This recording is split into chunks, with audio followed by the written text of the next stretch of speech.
I just stayed there. Like I was very quiet. I again like avoided eye contact and just waited for it to be over because I couldn't I couldn't bear like looking at people and them asking me if I were okay because I would just break down in the moment. I understand. And well, in that moment, even though like you were feeling in your mind that people are going to judge me, I'm really stressed, I'm nervous, and you were feeling all this external and internal feelings, you still remained, even though like you wanted to leave, you wanted to disappear.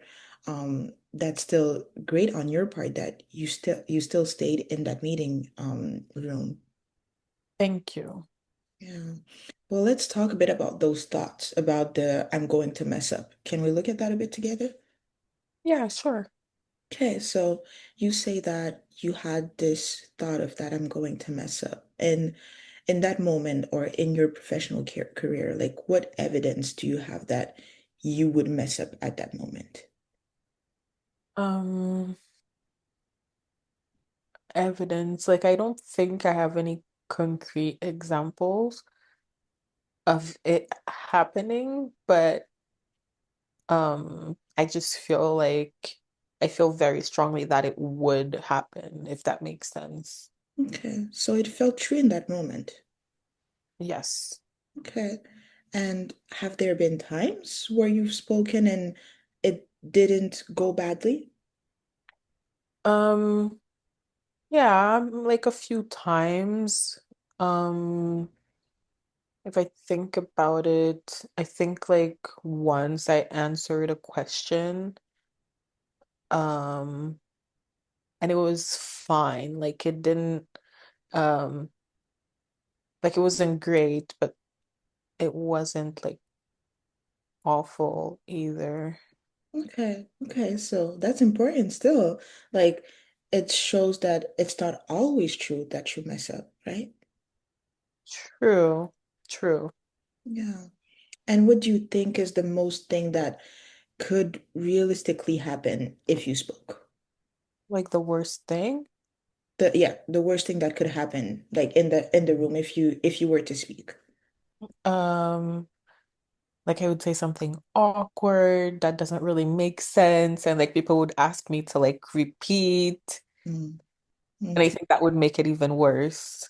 Okay. Yeah. So them asking you to repeat in that moment, like it would have um made your anxiety worse. 100%. Yeah. And if that happened, what do you think would be the response of others? Um, Like how would you think that they would behave or would they say something if you were to be stressed and stumble on your words? well, I think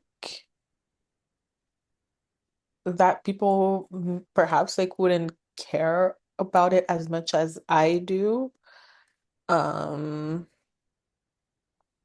Mm. yeah. Okay. Well, that's really a helpful observation, the nuance that you just said right now, that people wouldn't care as much as you do. So you do care about your work. You do care about the the insights that you bring to the table. So you really like you were telling me like in the few sessions that we had before that you are a really driven person, that you do want to make a good impression and be good at what you do. Yes, that is true. Yeah. And do you think that you tend to be harder on yourself? Um, 100%. Yeah, I think so. Yeah. And like that really fits like what we've been noticing together, like that there's a lot of pressure, that you put a lot of pressure on you to be like quote unquote perfect. Yeah, I I agree. Yeah. And what might be a more balanced thought you could try in that moment? Like from the the points that we've looked at together in the previous sessions. I think if I tell myself it's okay if I'm a bit nervous, it doesn't mean I'll mess up everything and that it doesn't have to be perfect. Yeah, yeah. And that would be great reframing to just